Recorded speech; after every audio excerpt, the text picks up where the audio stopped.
Hey everyone, welcome back in my channel. तो हाजिर हूँ मैं फिर से एक न्यू इंटरेस्टिंग मोरल स्टोरी के साथ। यह स्टोरी बहुत ही इंटरेस्टिंग है। इस स्टोरी में आप होल स्टोरी का हिंदी में अनुवाद करना सीखेंगे। इसके साथ ही इंग्लिश वर्ड्स के करेक्ट प्रोनाउंसिएशन के बारे में सीखेंगे और इस स्टोरी में जो वर्ड्स यूज़ हुए हैं उसका भी आप हिंदी में मीनिंग सीखेंगे।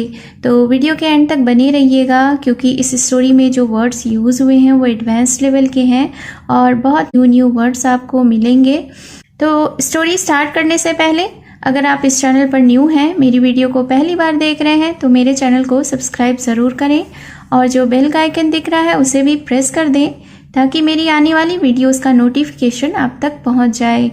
तो चलिए स्टार्ट करते हैं आज का यह मॉरल स्टोरी। आज के स्टोरी का टाइटल है the farmer and his 3 sons. Farmer का अर्थ होता है किसान, एंड यानी कि और, हिज यानी उसका, 3 सन्स, सन का अर्थ होता है पुत्र या बेटे। तो शीर्षक का अर्थ हुआ किसान और उसके 3 पुत्र।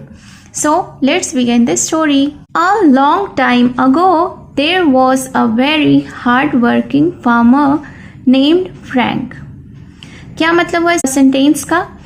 तो सबसे पहले इस सेंटेंस के वोकैबुलरीज को देखते हैं। अ लॉन्ग टाइम अगो, लॉन्ग यानी कि लंबा, टाइम यानी कि समय, अगो मतलब पहले। वॉज का अर्थ होता है था, वेरी यानी बहुत, हार्ड वर्किंग यानी मेहनती या कठिन परिश्रमी। फार्मर यानी कि किसान, नेम्ड यानी नाम था, फ्रैंक। तो इस सेंटेंस के मीनिंग को जान लेते हैं। अ लॉन्ग टाइम अगो यानी काफ़ी समय पहले, there was a very hard working farmer, एक बहुत ही मेहनती किसान था, नेम्ड फ्रैंक, जिसका नाम फ्रैंक था। He had 3 sons, Jerry, Tom and Brad. He had 3 sons यानी उसके 3 पुत्र थे, 3 बेटे थे, जिसका नाम था जेरी, टॉम और bread. All 3 though strong were lazy. 2 का अर्थ होता है तथापि या यद्यपि, हालांकि। स्ट्रॉन्ग यानी कि शक्तिशाली, लेजी का अर्थ होता है आलसी। तो इस सेंटेंस को हम लोग देख लेते हैं कि ऑल 3 दो स्ट्रॉन्ग वेयर लेजी यानी कि तीनों शक्तिशाली होते हुए भी आलसी थे। Frank was worried about his son and the future of his farm. Worried का अर्थ होता है चिंतित होना, अबाउट यानी बारे में, फ्यूचर का अर्थ होता है भविष्य, फार्म यानी कि खेत। तो क्या हुआ कि Frank was worried about his sons, Frank अपने पुत्र के बारे में चिंतित था, and the future of his farm और अपने खेत के भविष्य के बारे में भी। One day he had an idea, one day यानी कि एक दिन, आइडिया का अर्थ होता है उपाय। तो फिर क्या हुआ, एक दिन ही हैड एन आइडिया यानी कि उसे एक उपाय सूझा।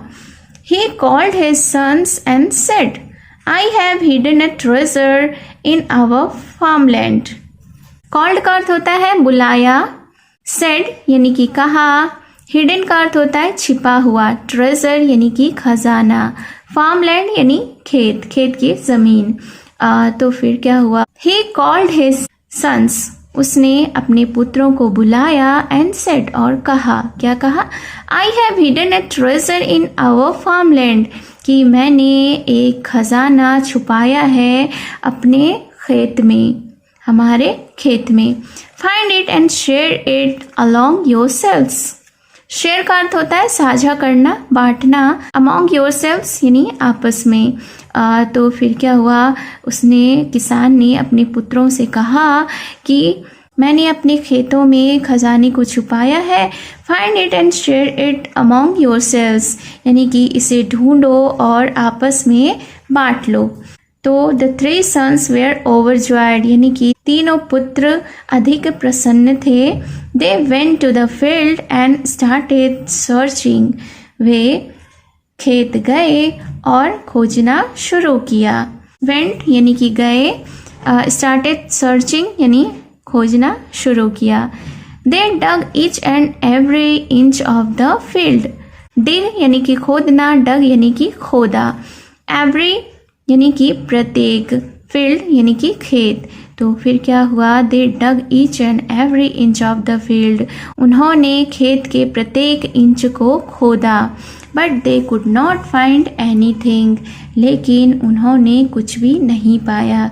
Anything यानी कि कुछ भी। Then Frank cleverly said to his sons, "Sons, now that you have dug the field, why not sow some seeds?"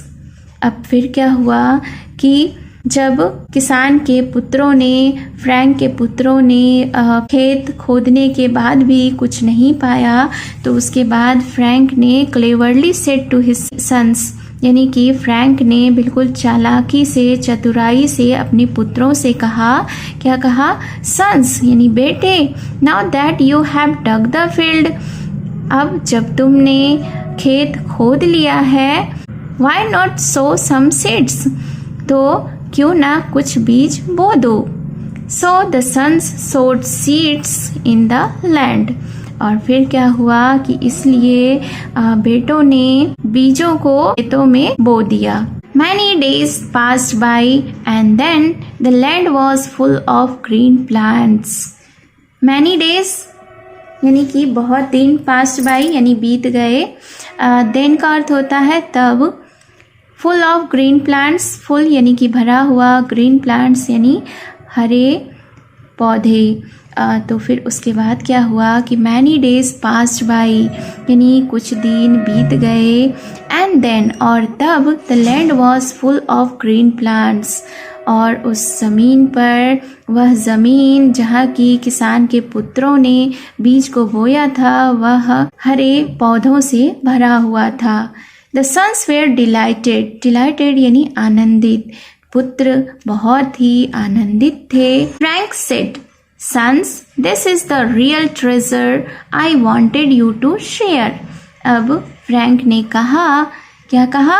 Sons यानी पुत्रों, this is the real treasure, real यानी कि वास्तविक, ट्रेजर यानी कि खजाना। क्या कहा कि पुत्रों, यह ही वास्तविक खजाना है। I wanted you to share, जो मैं तुमसे बांटना चाहता था। Moral of the story is, fruit of hard labour is always sweet. Fruit का अर्थ होता है फल, हार्ड यानी कि कठिन, लेबर यानी कि परिश्रम, ऑलवेज यानी हमेशा, स्वीट यानी कि मीठा। तो इस मोरल का अर्थ हुआ कि कड़ी मेहनत का फल हमेशा मीठा होता है।